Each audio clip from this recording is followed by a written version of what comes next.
Welcome to Cloud Native Live, where we dive into the code behind Cloud Native. I'm your host today. My name is Whitney Lee. I'm a CNCF ambassador and I'm a developer advocate at VMware Tanzu. Every week, we bring you new presenters to showcase how to work with cloud native technologies. We will build things, we will break things, and we'll answer your questions. Today, we have Ritesh Patel and Dallas Sharma here with us to talk about policy-based governance for internal developer platforms. I'm so excited for this one.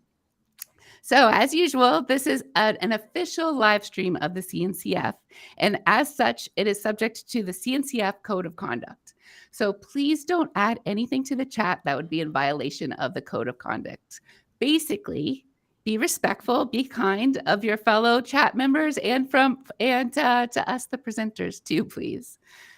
So, friends who are joining us live, please do use the chat. It's so much fun to interact with y'all. Even now, please chime in. Tell us where you're tuning in from. I enjoy how global the community is here.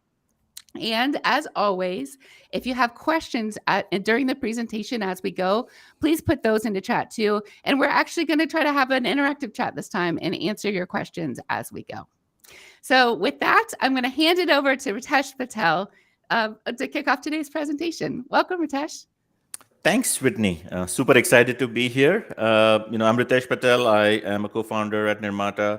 Nirmata is a company behind Kyverno, a CNCF incubating project, and we're super excited to kind of share some of the use cases and other things we are seeing in the community. So before we get started, I'd just like Dollars to quickly introduce herself, and then we can get going. Sure. Thanks, Ritesh. Hello, everyone. Thanks for joining. My name is Dolly Sharma, and I'm a Senior Customer Success in Nirmata. Wonderful. Awesome. So let's get started, right? So I'm going to quickly share some slides just to set the context, and then we'll jump into some demos. Dollars will demonstrate some of the scenarios and use cases that we see, and how community members, users of Kyverno, are enabling security and governance for internal developer platforms. Cool. So just to set the stage, as what we're seeing today is the move towards internal developer platforms, right? So like a few years ago, different teams were using CI/CD tools like Jenkins to build their code and then deploy it to cloud infrastructure. Now, what's happened in the last few years with the emergence of Kubernetes as that core orchestration layer for containerized applications, mid to large enterprises have started building internal developer platforms, essentially created platform engineering teams that can deliver these platforms and that enables several application and product teams, right? So that's kind of the emergence of the developer platforms that we are seeing today in the cloud native space. Now, if we start double clicking and into this platform and seeing what these platforms consist of, you can actually map a lot of these components that are required or essential to operate and manage these platforms to deliver that capability that these teams need, right? So obviously the foundational layer tends to be an orchestration engine, which is in most cases Kubernetes. And then there are different aspects, different areas like observability, security, policy, and governance for across all of these different applications. Now, GitOps is an area which is increasingly becoming popular for deploying applications to Kubernetes. There are projects like Argo CD and Flux that are super popular amongst GitOps adopters. And then there's projects like Backstage with Service Catalog, right? So this is not necessarily meant to be a comprehensive list, but just a kind of an idea of what a typical internal platform consists of. A lot of these components are replaceable.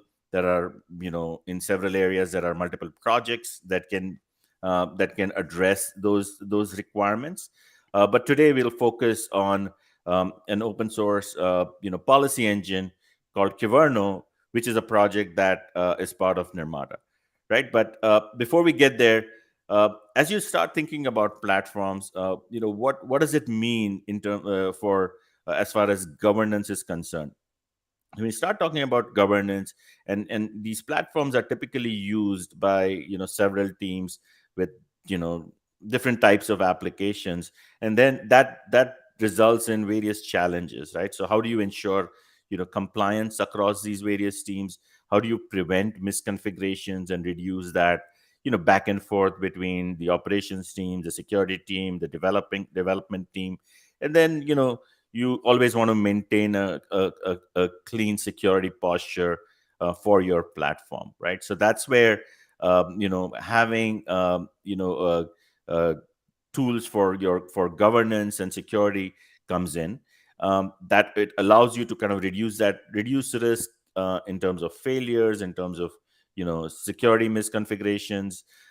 Also provides a consistent development environment to various teams, so that way they're not dealing with kind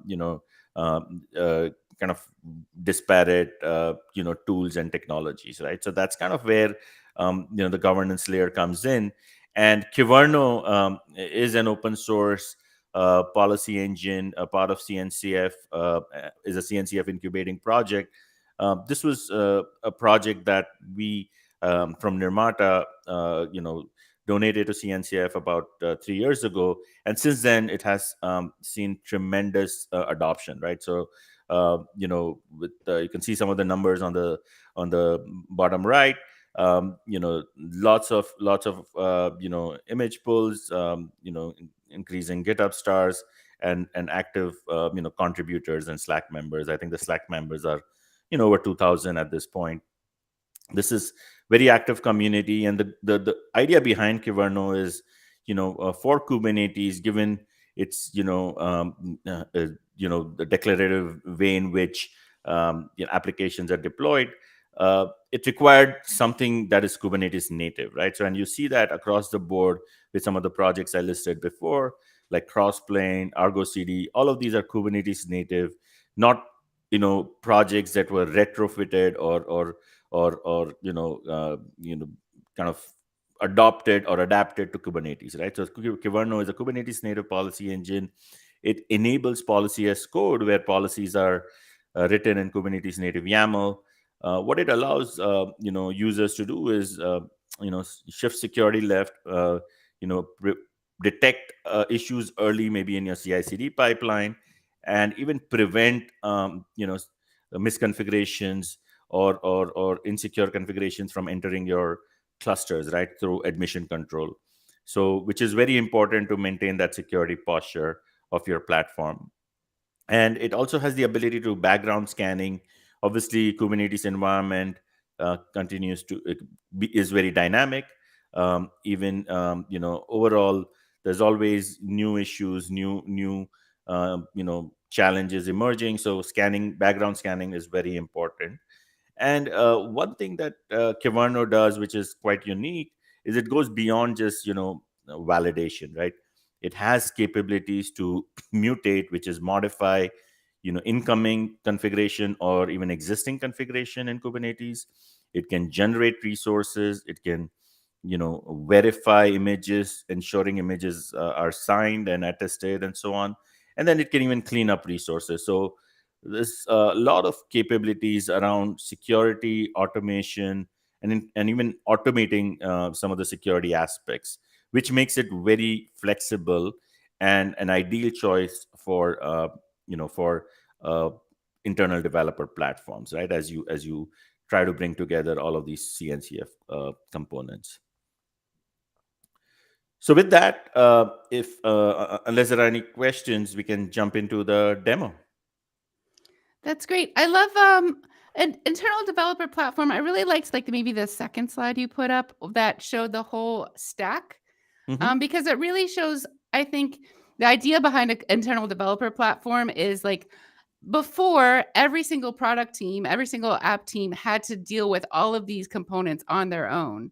And so now those are being outsourced to a platform team. and then the developers can focus on the more value driven tasks. So I think that's super cool. And we do have a question. Well, we have two questions. One's just a logistical one, but we'll get to it. Let's talk.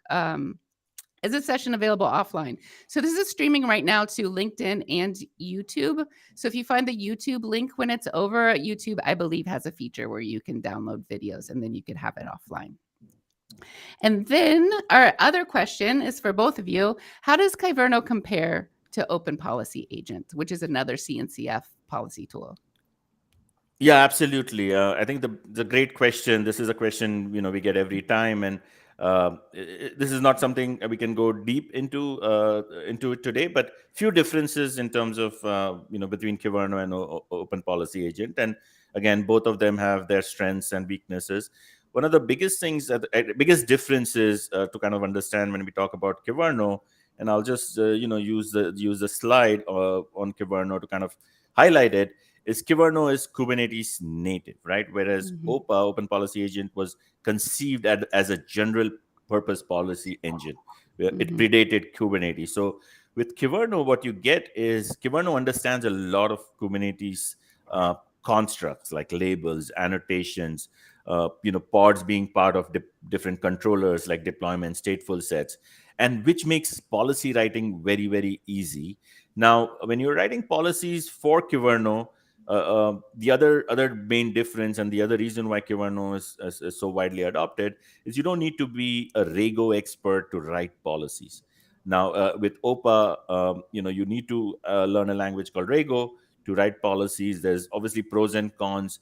The benefit of using a language like Rego, it's very, very powerful, but a lot of times it could get complex, and it has a learning curve. With Kyverno, policies are Kubernetes native YAML. So basically, policies themselves, can be stored in Kubernetes. You can use any Kubernetes tools, GitOps tools, or customize or any of those tools to manipulate or manage these policies. So from that perspective, the learning curve is really short, and and that's one of the reasons why Kyverno is so widely adopted. Apart from that, some of the capabilities, there are differences. I mean, things like mutate, generate, verify images, clean up. Again, some of these, I believe mutate is available in OPA, but generate and other capabilities may not be directly available. I mean, they can be added and created, but that's kind of just a few differences that we have. And I'll share a blog link, in the chat to kind of that goes deeper into these differences. Excellent. Thank you so much. So we're ready to share Dallas's screen.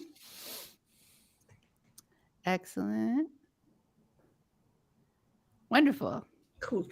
Okay, so yeah, as Ritesh suggested, that we can have internal platform where you can use multiple tools to actually build your own internal platform, and this can be a pretty good transaction between a platform team and a developer team, where you have your own internal developer platform mixing different kind of tools, and now you have built a platform which can be like a transaction between two teams, right? So this can be a combination of different tools. Something works for someone and something doesn't work for someone, right? But today we're going to talk about something similar using Crossplane and Kyverno. Ritesh has already introduced what Kyverno does, so I'll take a moment and talk about what Crossplane is. So Crossplane basically is an IAC tool which helps you to deploy all your infrastructure in your cloud using code. So basically, you don't have to go through the complexity of deploying your infrastructure using UI or navigating through UI or trying to understand where to click, how to click, right? So you can just have the entire infrastructure as a YAML. That's what the good thing is about IAC, is you can actually codify your infrastructure, and you get all the good advantage of codifying something or using YAMLs, right? Now you can store it in GitHub, you can audit it, you can enable version controlling from them. So you can use it when you want to troubleshoot or even roll back for that matter. And think of it the situation where if you want to destroy it from some region and just bring it up in different region, provision. It's just a matter of applying those YAMLs, right? So it's pretty cleaner, good way of doing things. It's a convenient and a smart way of doing things rather than just clicking 10 different on 10 different buttons, or maybe just navigating to different providers, right? Like Azure or maybe AWS, trying to figure out where to click in the first place. I go through that a lot of times. I'm AWS fan, so when I went to Azure, I was like, okay, a new cloud, right? So yeah, I think those challenges are something that Crossplane helps. You don't have to learn new cloud providers all the time.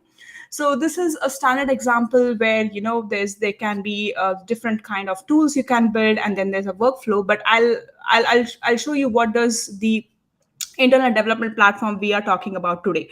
So I'm going to demo what self-service model looks like. So you can provide self-service cluster, you can provide self-service namespaces. I'll talk more about it, but taking a step back and trying to understand how does it work.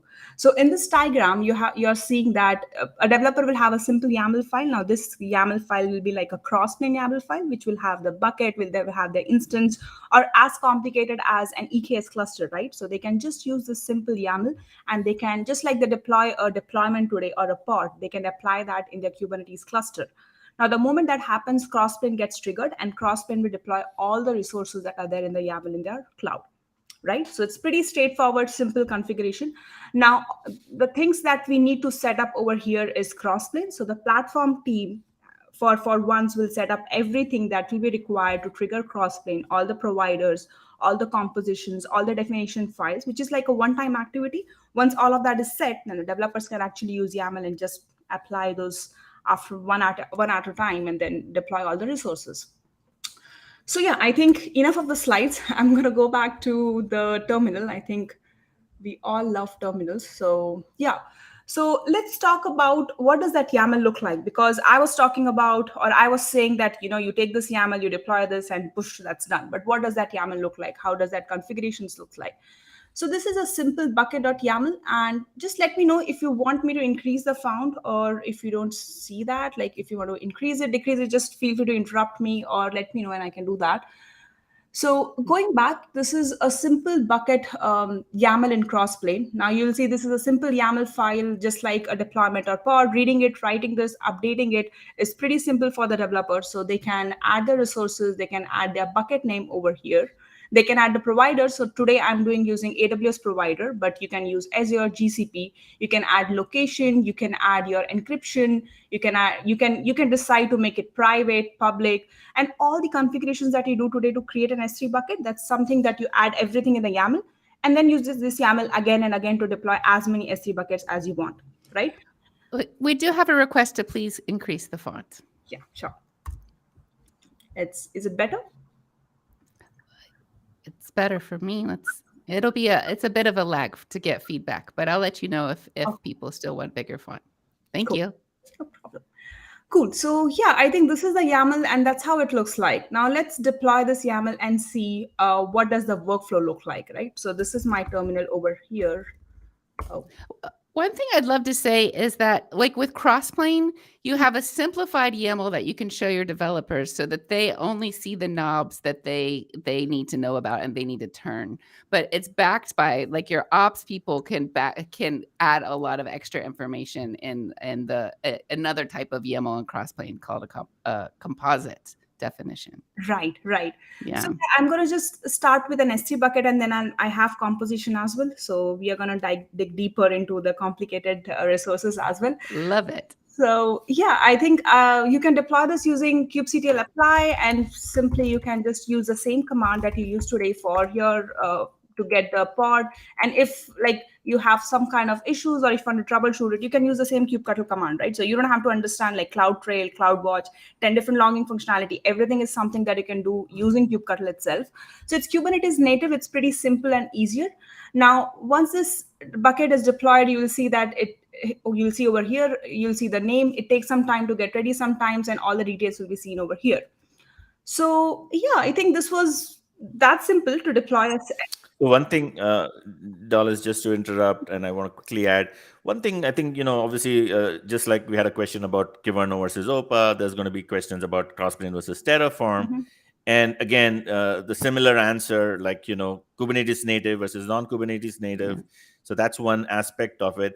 But the other aspect is also the state management, the state aspect, right? Mhm. So, like Dallas mentioned over here, there are controllers in the background that will continue to check the state of that resource, in this case, the S3 bucket, and let you know if that was created, right? And oftentimes it's not fire and forget when you're dealing with infrastructure. It's actually you want to know if something you triggered actually happened and has the right configuration and settings and so on, right? And Crossplane, the way it's kind of modeled and developed as a set of controllers and providers, enables that and improves on some of the earlier IAC type kind of solutions.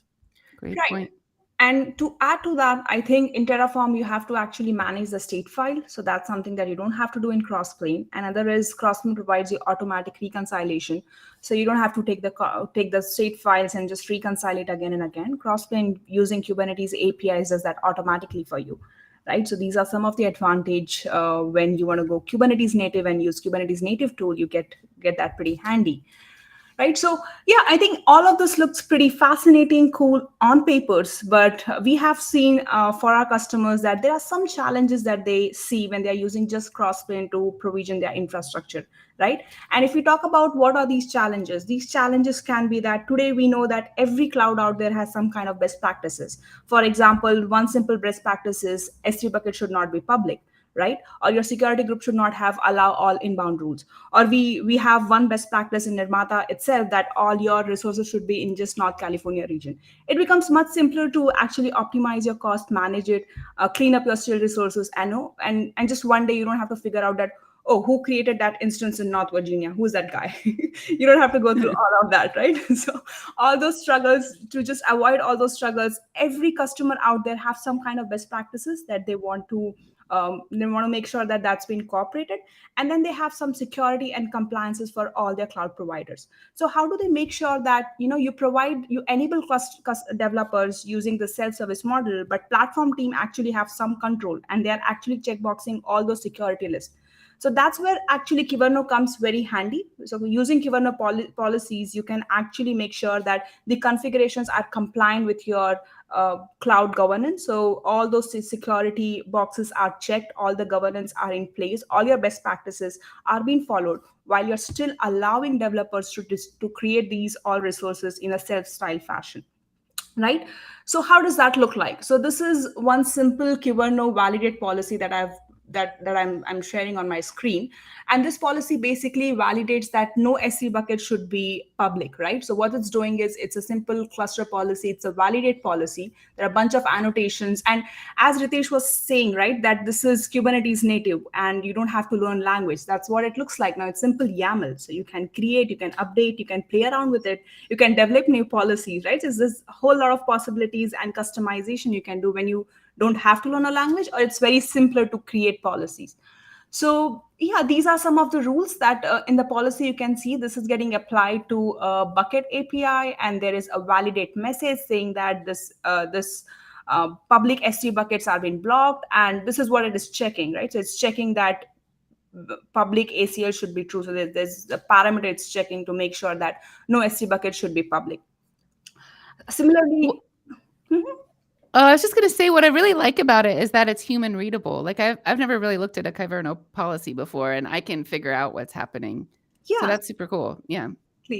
And this is one more like region policy, and if you'll see that this is again pretty simple. It's you have a lot of messages and annotations that can help you navigate what this policy is doing. So it tells you that using any other location other than this region is not allowed. It's checking this region, right? It's pretty straightforward. You can create your own policies and just make sure that your best practices are getting followed across your environment.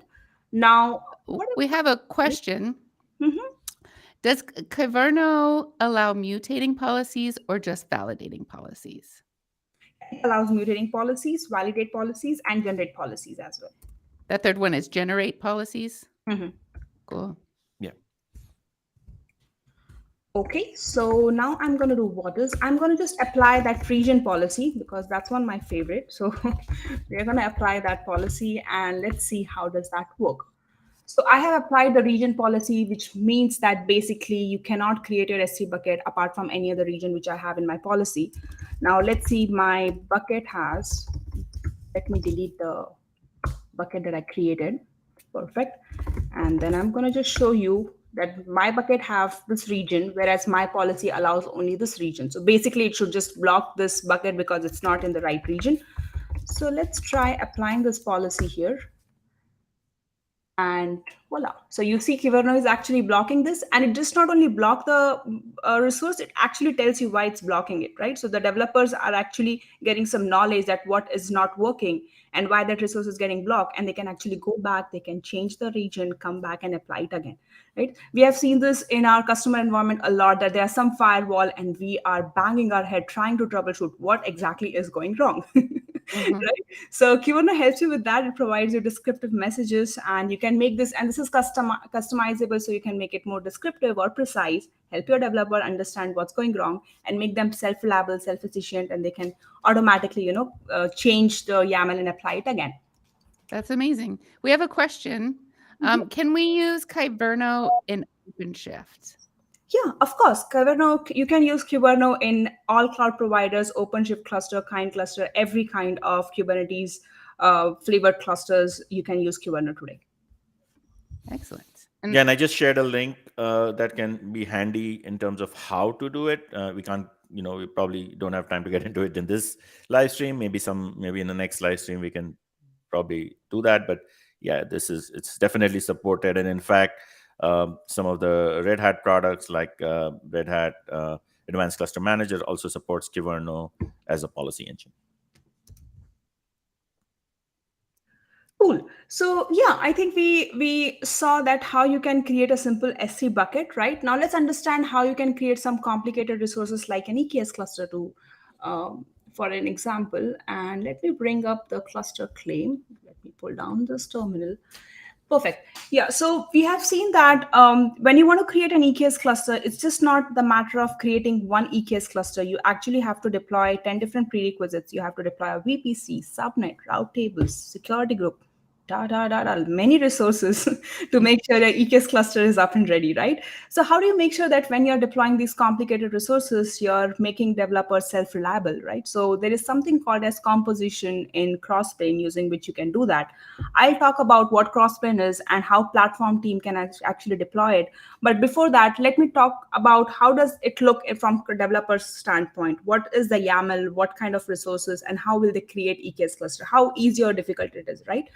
So this is a cluster claim basically, and this is what an EKS cluster creation will look like. Simple YAML. It has bunch of the variables that are being exposed by the platform team. So let's think about what are the variables which developer team will actually need. They'll need the name, they'll need node size, they'll need node count. That's it. They don't have to worry about VPC, security group, and all complexity, right? So you can use compositions and you can actually hardcode all of those complexity, whereas just allowing parameterizing only the variables which the developers can use, and they can just change these parameters and create an EKS cluster.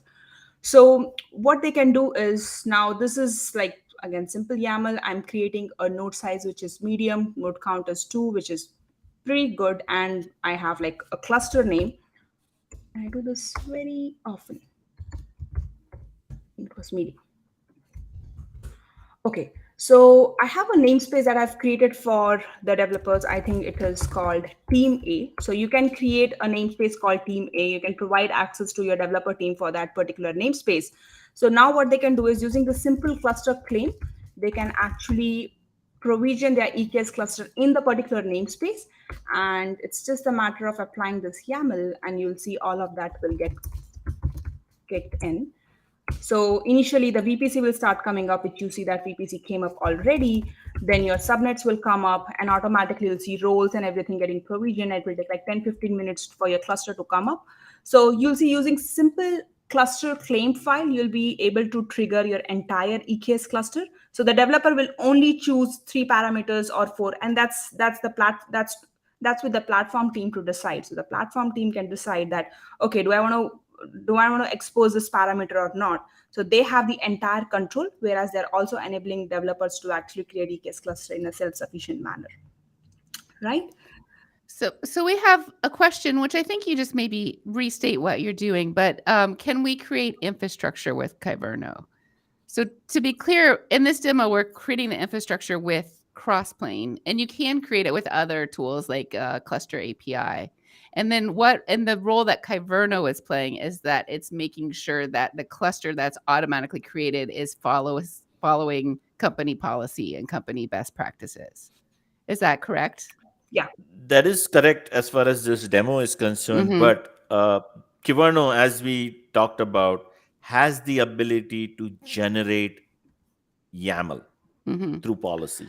So you could trigger, again, for Crossplane, if you wanted to, you could trigger creation of infrastructure uh, based on policy, through the policy. So it's certainly possible, and if you want to do it based on some event or some setting. I mean, so it's all possible as long as it's doing it through a Kubernetes, in a Kubernetes native manner, like Interesting. essentially creating a custom resource, because ultimately Kyverno can mutate or generate any custom resource in the cluster, and that custom resource could Interesting. be a cross-plane, you know, S3 bucket or something like that, Is that a right? So common use case for generate? What's a common use case for generate?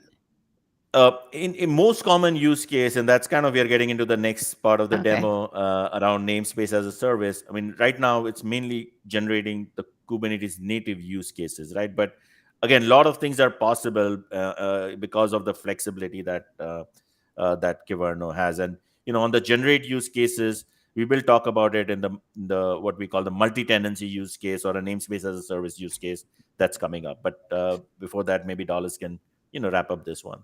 Okay. Sounds good. Yeah. When- So I was just going to say we have another question before you move on to the generate thing, but wrap this up first, and then we'll get to questions. Yeah. yeah. So yeah, this is like a composition that I'm showing. Like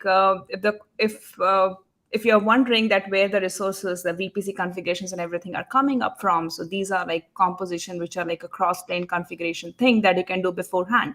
So here you will see that all of that is something that I've hard coded. So I've hard coded the node group. I've hard coded like what region, what instance type does small, medium, large mean, right?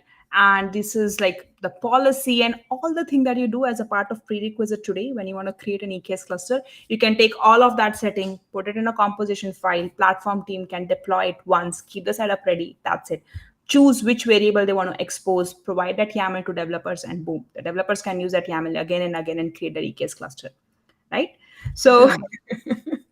so yeah, I think we see a lot of interaction and like developers looking for clusters to test their applications. A lot of back and forth between developers and platform team, and just like creating an EKS cluster sometimes becomes a challenge, or getting an EKS cluster to deploy an application sometimes takes time, right?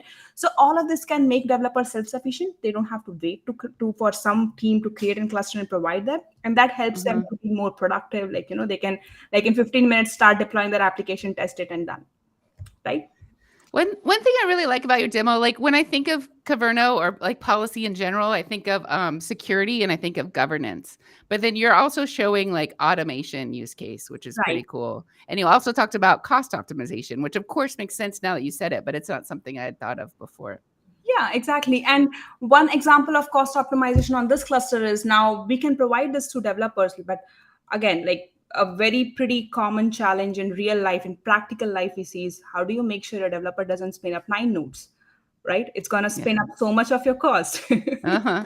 Right, and the next day you're going to shut down this model saying that no, this is not working for us, our cost is pretty spiking high, right? So Uh-huh. that's where the policy comes into the picture, where it gives you all the control you want, right? So this is one simple policy that I have on the screen, and this is again a validate policy, folks, so just bear with me. We are coming with mutate and generate policy soon, but this is simple validate policy. I'm not going to talk through this, but this is going to actually check that the developers require small nodes, so nothing should be created with large. And this is another policy that talks about the minimum size should be 3, not like 9, 10. Don't go crazy on node size, just keep it like 2 Mhm. and 3, right? And this is like one policy helps with cluster name. So we have seen that enterprise customer have this naming convention that they should have dev clusters with dev hyphen and prod clusters with prod hyphen, right? So all of this where you see that there is some possibility of human errors, they can change the convention, they cannot follow the best practices, just create as many policies and make sure they're following it, right? So pretty quickly, I'm going to deploy one policy and Can I interrupt with a question? sure. Does one we have, will this support OCI, which is a Open Container Initiative? Yeah, so I think from Kyverno does support OCI. One of the things Kyverno, the capability Kyverno has is the ability to verify images and actually be able to configure policies on images, and that's where that support for OCI comes in. The other capability that Kyverno has is basically ensuring that images are built from specific base images, and again, this is more like a security use case. So a lot of those use cases require Kyverno to interact, with OCI registries and so on. Um, in this case, I guess the OCI is Oracle Cloud Infrastructure, Okay. which A is different which is question. absolutely, yeah. Kyverno is agnostic to within OCI, Oracle Cloud Infrastructure. Kyverno would actually be used with OKE, Oracle Kubernetes Engine, and it's completely compatible with that. In fact, we have customers who are using it there, right? So definitely, there's no kind of nothing specific in Kyverno for cloud provider support. There are nuances in terms of how it's deployed or tunables, but apart from that, it should work on any CNCF conformant Kubernetes distribution. Excellent. Well, when I think I have all the acronyms straight. Yeah, that one stumped me too. So yeah, meanwhile, I think I deployed this two policy, and I've also made sure that my cluster K claim is not so good. So I've added my node size is large, and like I've created like 9 nodes I want. And let's deploy this cluster claim and see how does that look now. I'm going to just apply it in minus hyphen F, and you will see that Kyverno will actually block it. So Kyverno will say that, okay, this is not allowed because of two problems. I see two policy violations. First is the cluster with any more than 3 nodes is not allowed. You have 9, go back, change it, apply it again. And this node size is large. I don't like it. Go back, make it medium, come back again. Right? So yeah, that is a pretty cool feature to have and make costs. You can optimize your costs. We have FinOps policies that works perfectly well for your cloud providers. We have validate policy for your best practices. We have mutate policy. You can mute it. We have generate policies for automations.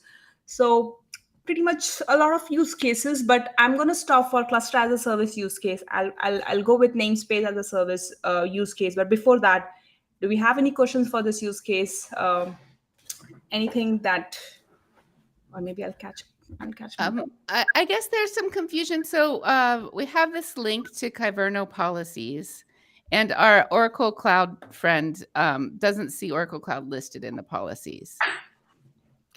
Yeah, so the list of policies, a lot of those policies are cloud agnostic, right? And there are some policies that, and most of these pretty much are contributed by the community.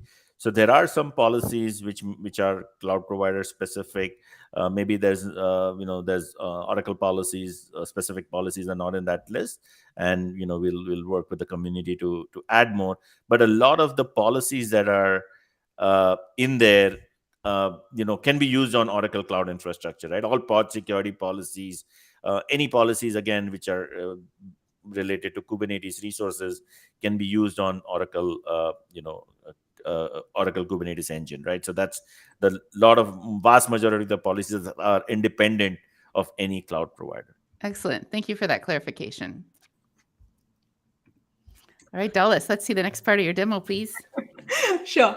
So, yeah, I think this is like a standard namespace as a service model. So now we have seen how you can provide cluster as a service to your developers and make them self-sufficient. But what about namespace? We have seen customers having like big clusters, like 10 nodes, 15 nodes, having 20, 30 namespaces, and all the developers are confined to a particular namespace where they're working in a cluster in a shared model, and they have access to only one namespace, right? So in these scenarios, there is some multi-tenancy best practices which Kubernetes tells you to follow. For example, every namespace should have network policy just to make sure that your pod traffic is confined in a particular namespace. So there is no application talking to different application in different namespace as a best practice. Now there is best practice that you have to enable quota, request, and limit just to make sure that someone doesn't bring like big application utilizes all your cluster resources, right? So such kind of application which helps to not have any kind of impact on the cluster for just one namespace. And this is like multi-tenancy best practices that Kubernetes suggests to do for shared clusters. So how do you make sure that this happens in an automated fashion? Because think of it this scenario that this is like big cluster, you have 20 namespaces and you have like 10 different clusters. So how are you going to manage all of that? Right? How you'll make sure that okay, this namespace belong to team A and this namespace doll is created. How are you gonna manage all of it? You can go crazy with that, right? So this is how Kyverno will help you with that. Now let's talk about how. So basically, I have like a use case where namespace without labels are something Kyverno will block. So you need to make sure that your namespace has a label. Label can be small, medium, and large. Depending upon that, Kyverno will automatically generate quota for that namespace, right? So a developer can create a namespace with, for example, I have an application which requires small quota. So I can create a namespace with small label. It will automatically create a quota for me, request and limit, network policies, all 10 things that will be required for multi-tenancy.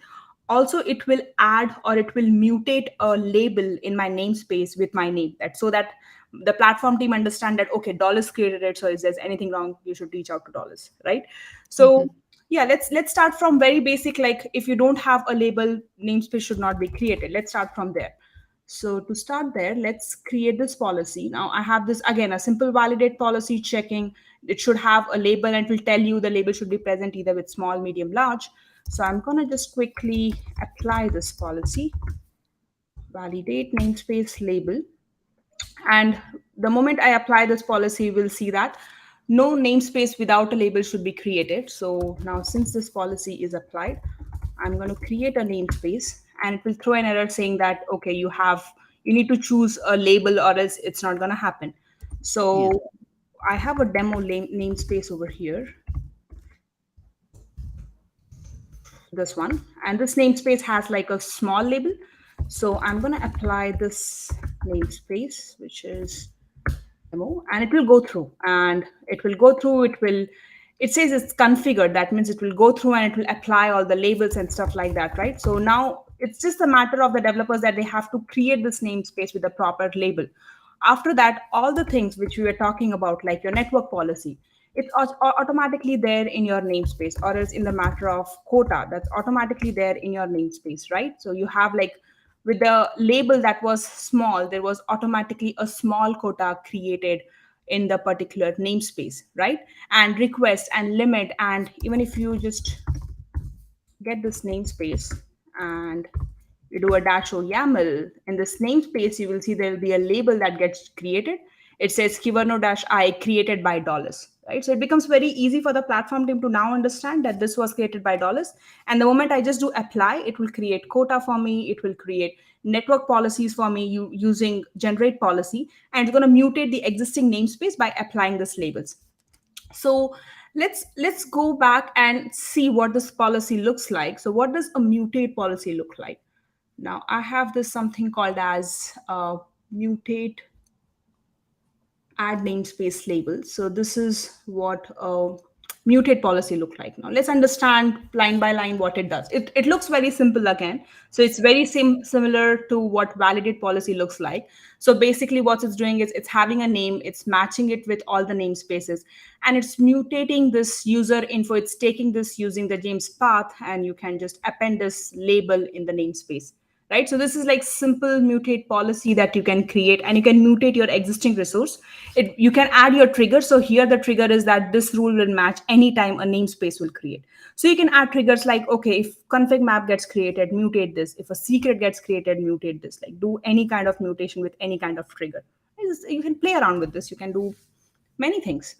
So this is a mutate policy, and let's understand the generate policy. We generated our network policy, quotas, request and limit. So this is one generate policy that we have over here. Again, simple and straightforward, similar to validate and mutate policy. It's basically giving you the name. You can apply it. It's matching the namespaces, and then it's using the selector. So if the selector is small, it's gonna create these many things, right? So if the selector is small, it's gonna create small quota, one CPU, 8 GB memory, stuff. If the namespace selector is medium, it's gonna create medium quota, maybe core 4, memory will be 16. If this is large, it's going to create large quota for you, right? So these kind of policies is something that it's going to generate these YAMLs. So you don't have to generate it. It's automatically generate YAMLs for you. So this can be used for automations, like if you have some automation use cases where with this trigger, it should generate 10 YAMLs, or it should generate some resources, or it should mutate some resources. So you can create a Kyverno policy, and you can generate and mutate resources. It's brilliant. It's like you have a super easy developer experience where they don't have to think about company policy at all. It's almost invisible to them. But then, yeah, unless they go wrong, but then they have if it's designed well, they have a good message understanding why they're stepping outside of policy. That's cool. Right. Yeah, and one thing to add to that is, there's also a configuration option to actually even prevent or keep the resources in sync. So for example, if a developer goes and deletes that network policy, Kyverno will make sure that it gets recreated, right? So they cannot just bypass it. Obviously you can do that through role bindings, things like that, but Kyverno also it essentially follows the same principle as Kubernetes. Will always treat the policy as the source of truth and make sure that if the namespace label matches, that resource always exists, right? And then even on the cleanup side, if that resource is deleted, the generated resources are automatically deleted. So that's kind of how it helps manage this life cycle. And I mean, these are small things, but in large environments, they add up and create a lot of challenges. So Kyverno addresses those pretty elegantly. Agreed. What if you wanted to go outside of policy in a way that you have to? Is it a matter of just finding whoever wrote the policy in the first place? Like, what if you need an exception to a policy? Yeah, which is actually, that's a great point. When you say exception to a policy, you mean somebody who, if there's an application that wants to kind of bypass that policy, that needs 9 large nodes, like in Dallas's demo that couldn't get through. But I have a really data heavy application that needs that.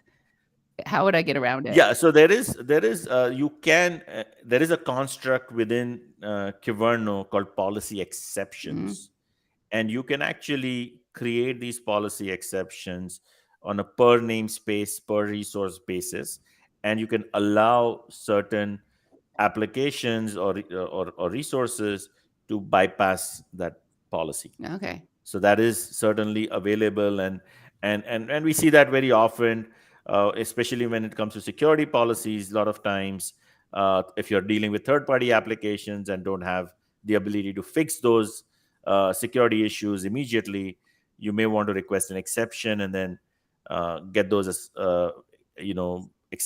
those issues fixed while the exception is in place. Wonderful. Dallas, I have a question for you. It sounds like if people want to do this demo on their own, you have a link for them. I put it up on the screen right now. Do you want to say more about that? Yeah, I think, yes, of course. So let me just pull it up. And, this is like a GitHub. All my policies are over here. So if you want to just, check them out, all the policies for cluster as a service is in this folder, namespace service, S3 bucket, all the configurations are over here. maybe I'll put in like installation document which will help you to install Crossplane, and using all these instructions you'll be ready and get it done in your environment. Cool. Get your own hands dirty. It's fun. Sure. Awesome. Cool. So yeah, I think these are some of the benefits. And yeah, while Ritesh was talking through policy exception, I also realized we have something called as cleanup policies. So we have struggled with cleaning up cloud resources again for cost Mhm. optimization. That's a problem for everyone today. So we have something called as cleanup policies where you can actually clean up these resources. So you can use them as a cron job where like your EKS cluster automatically gets deleted after 2 days if anybody just forget to deletes it, right? So that helps you as well to clean up everything using like a cron job fashion. So that's one thing that's available. Just realize that. But yeah, apart from that, these are some of the benefits that I'm showing on the screen. It helps you to automate it. It helps you to have consistency. Not to forget, self-service style is fantastic to adapt. Then it helps you with security, best practices, compliances. It helps you to scale well. And then we have community support out there. So Kyverno is an open source project. We have a Slack channel, and if you have any issues, you can just drop your messages or questions, and our entire team is quite active on Slack. So we are there to help out there. Is it in the CNCF Slack workspace? Yeah, it's in Okay. CNCF and Kubernetes Slack workspace, so anything should work. Okay. Excellent.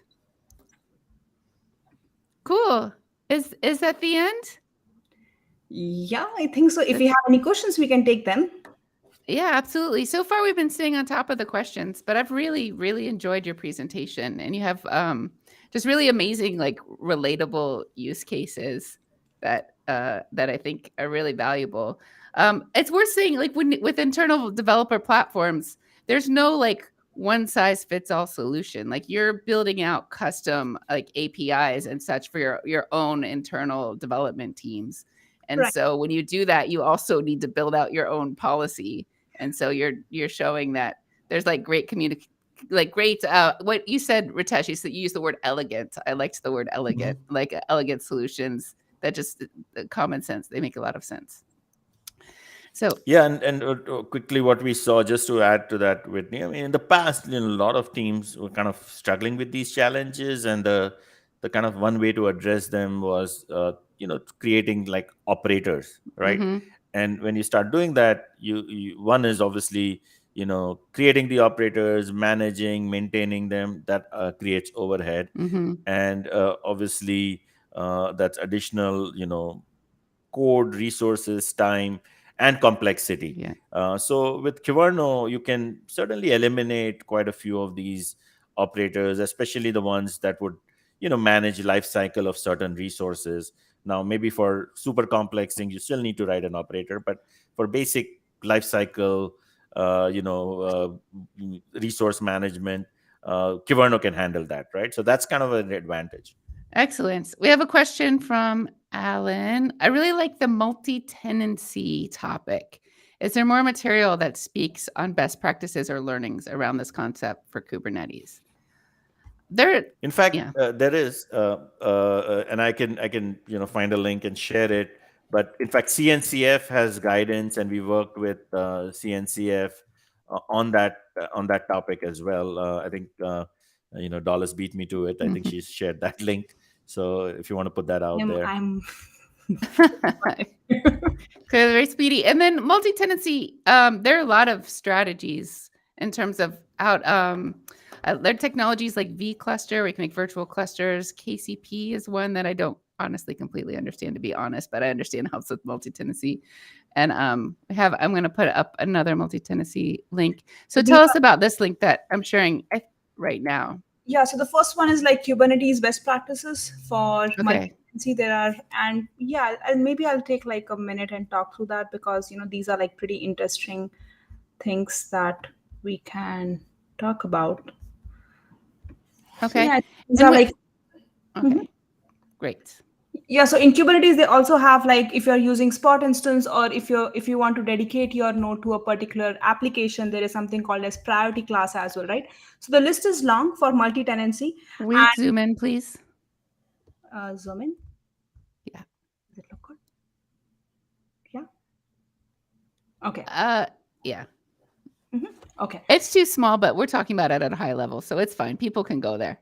Yeah. So I think there is a tenancy model that you can deploy where you can stick all the pods to a particular node. So you can add tolerations and taints and do that. So there's Kyverno policy that automatically helps you to apply the tolerations in every pod based on the labels. There is something called as priority class for isolations. So there are a bunch of recommendations. You can dig deeper and you can make it more and more tight and secure. And we have Kyverno policy for each of these use cases, whether it is like quota, request limit, priority classes, uh, isolations of nodes, stuff like that. So yeah, this one link talks about what is the best practice all about, and the other link talks about what kind of policies we today have. So this is like something that you can start with. Now, not to forget, this is like YAML policies, right? So you can create and develop your own. You can play around and have fun with these policies. So yeah, these are like 7 policies we have, but feel free to explore more and create your own policies. That's super fun. Yeah. This has been a really wonderful presentation. Thank you so much, you two, for sharing your time and your expertise with us. We're getting a lot of nice thank you, great content and conversation, and a lot of nice comments in chat. So really, really appreciate your time today. Is there anything you'd like to say in closing? No, I think just if you're interested in learning more about Kyverno, like Dallas mentioned, join the Slack channel, join the community. We're always happy to hear about your use case, learn more about how we can extend and expand Kyverno to address some of your challenges. And at Nirmata, we are fully committed to kind of ensuring that Kyverno continues to be that number one policy engine for Kubernetes, right? And would love to continue working with the community. Excellent. Wonderful. Yeah. Our friend who's interested in using Kyverno on Oracle Cloud, if you have any troubles, Slack, it sounds like Slack's the place to go with more questions. So thank you, everyone. Thank you for sharing your expertise, Dallas and Ritesh. Oh, I have a closing thing I'm supposed to say. Thanks, everyone, for joining today's episode of Cloud Native Live. It's great to have Ritesh Patel and Dallas Sharma here teaching us about policy-based governance for internal developer platforms. As always, I really love the interaction when questions from chat. Y'all are the best. And thank you also to everyone who watches the recording later.